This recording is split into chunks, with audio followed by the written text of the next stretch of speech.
கர்த்தருடைய பரிசுத்த நாமம் மகிமைப்படுவதாக.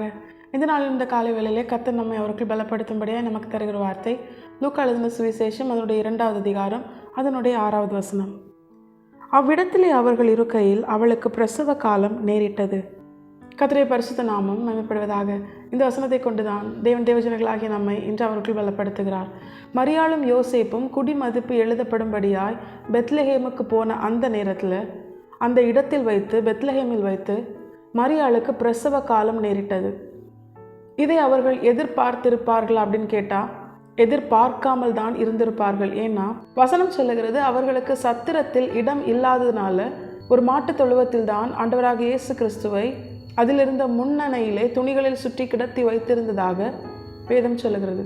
இப்போ இந்த சம்பவத்தை வாசிக்கும் பொழுது, இதை தியானிக்கும் பொழுது தேவ பிள்ளைகளாகிய நமக்கு இதிலிருந்து கர்த்தர் நமக்கு காண்பித்து தருகிற ஆவிக்குரிய அர்த்தம் என்ன தெரியுமா? நம்முடைய வாழ்க்கையிலும் இதை வாசிக்கும் பொழுது நமக்குள் ஒரு கேள்வி எழும்பும். ஆண்டவரே, உம்முடைய வார்த்தைக்கு கீழ்ப்படிந்து வார்த்தையானவரை இந்த உலகத்திற்கு வெளிப்படுத்தும்படியாய் வார்த்தையை சுமந்து கொண்டு செல்லுகிற அந்த 2 பேருக்கும் இப்படி ஒரு நெருக்கமான ஒரு சூழ்நிலை வர காரணம் என்ன? அந்த இடத்துல தான் பிரசவ காலம் நேரிடணுமா? குடிமதிப்பு எழுதப்பட்ட பிற்பாடு, அவர்கள் நாசரேத்துக்கு வந்த பிற்பாடு அது நடந்திருக்கக்கூடாதா? அவங்களுக்கு அங்கே வீடு இருக்கும். அப்போ அவங்களுக்கு அங்கே வச்சு அந்த பிரசவ காலம் நேரிட்டு இருந்தது. ஆனால் அதை அவங்களால மேனேஜ் பண்ண முடியும். ஏன்னா அவங்களுடைய வீடு, அதற்குரிய தேவையான காரியங்கள் எல்லாம் ஒருவேளை அங்கே அவங்க ஆயத்தப்படுத்தி வைத்திருக்கலாம்.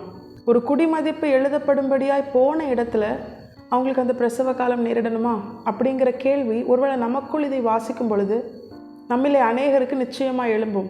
தேவ பிள்ளைகளாகிய நம்முடைய வாழ்க்கையில் அப்படித்தான்.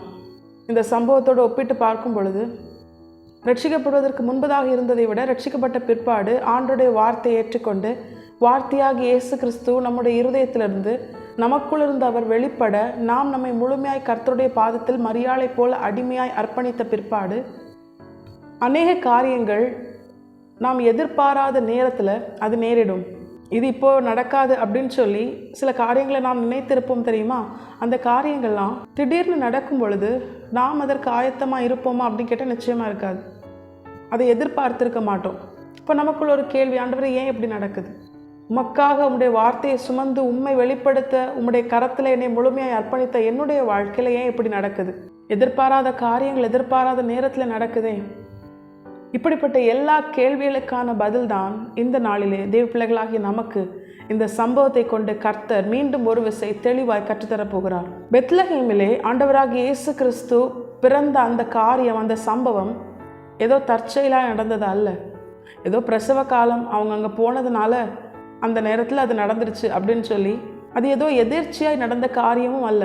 வேதத்திலே பல ஆண்டுகளுக்கு முன்பதாகவே மீகா தீர்க்கதரிசியை கொண்டு அதனுடைய 5வது அதிகாரம் அதனுடைய 2வது வசனத்தில் நம்முடைய தேவன் தம்முடைய பிள்ளைகளுக்கு அதை தீர்க்க தரிசனமாய் உரைத்திருக்கிறார். அதுதான், எப்ராத்தா எனப்பட்ட பெத்லஹேமே, நீ யூதேயாவில் உள்ள ஆயிரங்களுக்குள் சிறியதாயிருந்தாலும் இஸ்ரவேலை ஆளப்போகிறவர் உன்னிடத்திலிருந்து புறப்பட்டு என்னிடத்தில் வருவார். இது பூர்வ காலம், அநாதி காலம் முதலாய் தீர்மானிக்கப்பட்டது என்று அந்த வசனம் சொல்லுகிறது. இப்போ இந்த காரியங்கள் எல்லாம் தேவ பிள்ளைகளாகி நமக்கு தேவன் எதற்காக எழுதி வைத்திருக்கிறார் தெரியுமா? மரியாளும் யோசேப்பும் பெத்லஹேமுக்கு போன அந்த நேரத்திலே அவளுடைய பிரசவ காலம் நேரிட்டு ஆண்டவராக இயேசு கிறிஸ்து பெத்லஹேமிலே பிறக்க வேண்டும் என்பது நம்முடைய தேவன், பிதாவாகிய தேவன், ஆண்டவராக இயேசு கிறிஸ்துவை நேசிக்கிற அவருடைய தேவன், அவருடைய தகப்பன், அவர் அங்குதான் பிறக்க வேண்டும் என்று பல ஆண்டுகளுக்கு முன்பதாகவே தம்முடைய தாசர்களை கொண்டு அவர் முன்னுரைத்திருக்கிறார். இதை அவர்கள் அறியாததுனால ஒருவேளை அவங்களுக்கு அது எப்படி இருந்திருக்கலாம்? தற்செயலாய் நடந்தது போல இருந்திருக்கலாம். ஆனால் தேவ பிள்ளைகளாகிய நமக்கு அப்படி இருக்கக்கூடாது. நாம் எந்த காரியத்தையும் ரட்சிக்கப்பட்ட பிற்பாடு நம்முடைய வாழ்க்கையில் நடக்கிற எந்த காரியத்தையும் தற்செயலாக நடக்கிறது என்று நாம் நம்முடைய வாழ்க்கையில் அலட்சியமாக இருக்கக்கூடாது என்று வேதத்தில் தேவன் அதை நமக்கு எழுதி கொடுத்திருக்கிறார். நம்முடைய வாழ்க்கையில் அப்படித்தான். ரட்சிக்கப்பட்ட பிற்பாடு நம்முடைய வாழ்க்கையில் நடக்கிற ஒவ்வொரு காரியமும் தற்செயலாக நடக்கவில்லை. நம்முடைய வாழ்க்கையில் தேவன் அனுமதிக்கிற ஒவ்வொரு காரியமும் சடுதியாக நடந்தாலும், நாம் எதிர்பாராத நேரத்தில் நடந்தாலும், நாம் எதிர்பாராத காரியங்கள் நடந்தாலும் அது எதுவுமே வீணாகவோ தற்செயலாகவோ சும்மாவோ நடக்கலை. எல்லாமே கர்த்தரால் தீர்மானிக்கப்பட்டவைகள். நாம் பிறப்பதற்கு முன்பதாகவே வேதம் சொல்லுகிறது, தேவ பிள்ளைகளாகிய நமக்கு தேவன் ஆயத்தம் பண்ணின காரியங்கள் இந்த உலக தோற்றத்திற்கு முன்பதாகவே தேவன் ஆயத்தம் பண்ணி வைத்து விட்டார். ஒரு கண்ணும் காணவும் இல்லை, ஒருவரும் செவியால் கேட்டு உணரவும் இல்லை, ஒருவருடைய இருதயத்திலும் அது தோன்றவும் இல்லை என்று வேதம் சொல்லுகிறது. தேவன் சகலத்தையும் ஆயத்தம் பண்ணி வைத்து விட்ட பிற்பாடுதான் தேவ பிள்ளைகளாகி நம்மை ஜனிப்பித்தார், உருவாக்கினார். வேதம் சகலத்தையும் நமக்கு தெளிவாய் சொல்லுகிறது. இப்போ நமக்குள்ள ஒரு கேள்வி எழும்பும், இப்போ எல்லாமே ரட்சிக்கப்பட்ட பிற்பாடு நடக்கிற எல்லாமே நம்முடைய தேவர் நமக்கு நன்மைக்காக தான் அனுமதிக்கிறாரா, நம்மை குறித்த தேவ திட்டத்தில் ஒரு பங்கு தானா அப்படின்னு கேட்டால் அது யாருடைய வாழ்க்கையில் பொருந்தும் தெரியுமா? மரியாளை போல, யோசேப்பை போல கர்த்தருடைய சித்தத்திற்கு தன்னை முழுமையாய் அர்ப்பணித்து கர்த்தருடைய வார்த்தையை ஏற்றுக்கொண்டு வார்த்தையானவரை இந்த உலகத்திற்கு வெளிப்படுத்தும்படியாய் வார்த்தையை சுமக்கிறார்கள் தெரியுமா? அவர்களுடைய வாழ்க்கையில்தான் நடக்கிற எல்லாம் நன்மைக்கு ஏதுவாய் நடக்கிறது. சும்மா ரட்சிக்கப்பட்டுட்டே அப்படின்னு சொல்லி மனமும் மாமிசம் விரும்புகிற பிரகாரம் பாவத்திலும் உலகத்திலும் உலக கிரியைகளிலும் அப்படி வாழ்கிற அவர்களுடைய வாழ்க்கையில் நடக்கிற எல்லாமே அது தேவ திட்டத்திற்கு உட்பட்டதாகவோ இல்லை தேவன் அனுமதிக்கிறதாகவோ இல்லை தேவன் அவர்களை குறித்து வைத்திருக்கிற ஒரு பாதையில் ஒன்றாகவோ அதை நாம் எடுத்துக்கொள்ள முடியாது. அது அவங்கவுங்க கிரியைகளை பொறுத்தது. மரியாளை போல, யோசேப்பை போல நம்முடைய வாழ்க்கையிலும் ரட்சிக்கப்பட்ட பிற்பாடு, ரட்சிக்கப்படுறதுக்கு முன்னாடி நடந்த காரியங்களை கூட கர்த்தர் என்ன பண்ணாரு, நமக்கு நன்மையாகத்தான் அனுமதிச்சாரு. அப்படி இருக்கும் பொழுது ரட்சிக்கப்பட்ட பிற்பாடு அவரை அப்பா பிதாவே என்று கூப்பிட பண்ணுகிற புத்திர சுவிகாரத்தின் ஆவியை பெற்ற பிற்பாடு நிச்சயமாய் நம்முடைய தேவன் நம்மை கைவிடவே மாட்டார். நம்முடைய வாழ்க்கையில் மரியாளை போல, யோசேப்பை போல முழுமையாய் வார்த்தையை ஏற்றுக்கொண்டு அவருக்கு அடிமையாய் அர்ப்பணித்து வார்த்தையாகிய இயேசு கிறிஸ்துவை இந்த உலகத்திற்கு வெளிப்படுத்துகிற தேவ ஜனங்களாய் நாம் நம்முடைய வாழ்க்கையில் வாழ தேவ சித்தத்திற்கு அர்ப்பணிக்கும் பொழுது நம்முடைய வாழ்க்கையில் நம்முடைய பிதாவாகிய தேவன் குமாரனாகிய கிறிஸ்து பரிசுத்த ஆவியானவர் அனுமதிக்கிற எல்லா காரியங்களும் அது சடுதியாய் நடந்தாலும், அது நம்ம எதிர்பாராத நேரத்தில் நமக்கு நேரிட்டாலும், எதிர்பாராத காரியங்கள் நடந்தாலும் எல்லாம் நம்முடைய நன்மைக்காகவே. அது எல்லாம் தேவனுடைய திட்டத்திற்குட்பட்டது.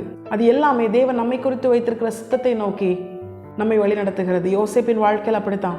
கர்த்தருக்கு பிரியமானவனாயிருந்தான். சிறைச்சாலையிலும் கர்த்தர் அவனோடு கூட இருக்கத்தக்கதாய் கர்த்தருக்கு உண்மை உத்தவமாய் வாழ்ந்த ஒரு தேவ பிள்ளையாய் அவன் தன்னை அர்ப்பணித்த அப்படி ஒரு வாழ்க்கை வாழ்ந்த யோசேப்புக்கு வாழ்க்கையில் நேரிட்ட எல்லாமே துன்பமாகவும் அவன் எதிர்பாராத காரியங்களாகவும், தகப்பனிடத்திலிருந்து சகோதரர்களை பார்க்க வரும் பொழுது அவன் நினச்சி கூட பார்த்துருக்க மாட்டான், இனி அநேக வருஷங்கள் கழித்து தான் தகப்பனை நான் திரும்பி பார்ப்பேன் என்று.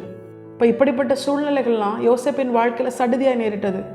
எதிர்பாராத காரியங்கள் எதிர்பாராத நேரத்தில் அவனுடைய வாழ்க்கையில் நேரிட்டது. ஆனால் அவன் தேவனுக்கு பிரியமானவனாகவும் தேவனுக்கு தன்னை அடிமையாக அர்ப்பணித்தவனாகவும் இருந்ததுனால கர்த்தர் அதை எல்லாமே அவனுக்கு நன்மையாகவே அனுமதித்தார். அதனால தான் ஆதியாகமம் முடியும் பொழுது யோசேப்பின் வாழ்க்கை ஒரு ஜெயம் உள்ளதாய் மீண்டும் கர்த்தர் அவன் சகோதரர்களுக்கு முன்பதாக சொல்ல வைத்த வார்த்தை என்ன தெரியுமா? நீங்கள் எனக்கு தீமை செய்ய நினைத்தீர்கள், கர்த்தரோ அதை இப்பொழுது நடந்து வருகிற பிரகாரமாக நன்மையாய் முடிய பண்ணினார். நம்முடைய வாழ்க்கையிலும் நாமும் கர்த்தரை சார்ந்து கர்த்தருக்கு நம்மை அடிமையாய் அர்ப்பணித்து இயேசு கிறிஸ்துவை இந்த உலகத்திற்கு வெளிப்படுத்துகிற தேவ ஜனங்களாய் வார்த்தையை பெற்றுக்கொண்டு முழுமையாய் நாம் நம்மை கர்த்தருடைய சித்தத்திற்கு அர்ப்பணிக்கும் பொழுது என்ன நடந்தாலும், சொல்லப்போனால் யார் கைவிட்டாலும், என்ன நடந்தாலும் எல்லாம் நன்மைக்கு ஏதுவாக நம்மை குறித்த நம்முடைய தேவ திட்டம் நிறைவேற, நமக்கு தேவன் வைத்திருக்கிற உயர்ந்த ஸ்தானங்களிலே நம்மை அமர்த்த எல்லாமே நன்மைக்கு ஏதுவாக. ரோமர் 8:28 நம்முடைய இருதயத்திலே ஆழமாய் பதிந்திருக்க வேண்டிய ஒரு வார்த்தை. எது நடந்தாலும் தேவனிடத்தில் அன்பு கூர்ந்து தேவனை சார்ந்திருக்கிற தேவ பிள்ளைகளுடைய வாழ்க்கையில் நன்மைக்கு ஏதுவாகவே தேவன் அனுமதிக்கிறார். ஒருவேளை இப்பொழுது நமக்கு அது தெரியாமல் இருந்தாலும் முடிவிலே அது விளங்கும். தேவனுடைய வசனம் பொய் சொல்லாது. அது தாமதித்தாலும் அதற்கு காத்திரு. இப்போ நமக்குள்ள ஒரு கேள்வி வரும், அப்போ நம்ம நடக்கிற காரியங்கள் எல்லாம் நடந்த பிற்பாடு தான் அறிந்து கொள்ள முடியுமா? இந்த மரியாளும் யோசேப்பும் நடந்த பிற்பாடு தான் பெத்லஹேமிலே அந்த பிரசவ காலம் நடக்க போகிறது என்று அந்த நேரம் வந்த பொழுது தான் அவங்க அறிந்து கொண்டாங்க. அப்போ நமக்கும் அப்படி தான், நம்ம இந்த நேரம் வரும் பொழுது அது நடக்கும் பொழுது தான் நமக்கு எல்லா காரியமும் தெரியுமா அப்படின்னு கேட்டால் நிச்சயமாக இல்லை. தேவ பிள்ளைகளாகி நாம் விசேஷித்தவர்களாய் தெரிந்து கொள்ளப்பட்டவர்கள். தேவன் எல்லாவற்றையும் முன்னுரைக்கிற தேவன். தம்முடையவர்களுக்கு எல்லாவற்றையும் அவர் மறைக்காமல் வெளிப்படுத்துகிற நல்ல தேவன். அதற்காக தான் தேவன் நமக்கு வேதத்திலே சகலத்தையும், நம்மை குறித்த எதிர்காலத்தை குறித்த சகலத்தையும் நமக்கு எழுதி கொடுத்திருக்கிறார். அவர் ஆதியும் அந்தவுமாய், துவக்கவும் முடிவுமாய், அல்பாவும் ஒமேகாவுமாய் இருக்கிறார். அவர் சகலத்தையும் அறிவார். நம்முடைய வாழ்க்கையில் என்னென்ன காரியங்கள் தேவன் செய்ய போகிறார், என்னென்ன காரியங்கள் நமக்கு நேரிட போகிறது, எதெல்லாம் தேவன் நமக்கு அனுமதிக்கிறார், அதில் அந்த காரியத்தில் நாம் எப்படி செயல்பட வேண்டும் என்ற சகல காரியத்தையும் தேவன் நமக்கு இந்த வேதத்தில் எழுதி கொடுத்திருக்கிறார். நம்முடைய வேலை என்ன தெரியுமா?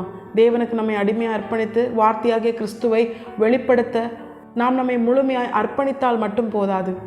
அவர் நம்மை குறித்து வைத்திருக்கிற சித்தம், நம்முடைய வாழ்க்கையில் அவர் செய்ய விரும்புகிற காரியங்கள், நாம் அவருக்காக செய்ய அவர் நம்மேல் வைத்திருக்கிற சித்தங்கள், இவைகளை அறிந்து கொள்ளும்படியாய் அவர் நமக்கு எழுதி கொடுத்திருக்கிற வேத வார்த்தைகளை வாசித்து தியானித்ததற்கு கீழ்ப்படிந்து அதற்குள் நம்மை நடத்துகிற பரிசுத்த ஆவியானவரின் ஆளுகை நம்மேல் வரும்படியாய் பரிசுத்த ஆவியானவருக்காக காத்திருந்து அவரை பெற்றுக்கொண்டு பரலோகத்தின் பலனாகிய பரிசுத்த ஆவியானவரால் சகல சத்தியத்திற்குள்ளும் நடத்தப்பட்டு கர்த்தருடைய வருகைக்காக ஆயத்தமாகி மற்றவர்களையும் ஆயத்தப்படுத்துகிற தேவஜனங்களாய் கிறிஸ்துவை வெளிப்படுத்த நாம் நம்மை முழுமையாய் கர்த்தருடைய பாதத்திலே அர்ப்பணிப்போம். சகலமும் நன்மைக்கு ஏதுவாகவே நடக்கிறது என்பதை உணர்ந்து எல்லாவற்றிற்காகவும் கர்த்தர் நாமத்தை மகிமைப்படுத்துவோம். கர்த்தர் தாமே இந்த வசனத்தை கேட்டு நாம் அனைவரையும் ஆசீர்வதித்து வழிநடத்துவாராக. கர்த்தருடைய பரிசுத்த நாமம் மட்டுமே மகிமைப்படுவதாக. மாரநாதா இயேசு வருகிறார். ஆயத்தமாகவும் பிறரை ஆயத்தப்படுத்துவோம். ஆமென்.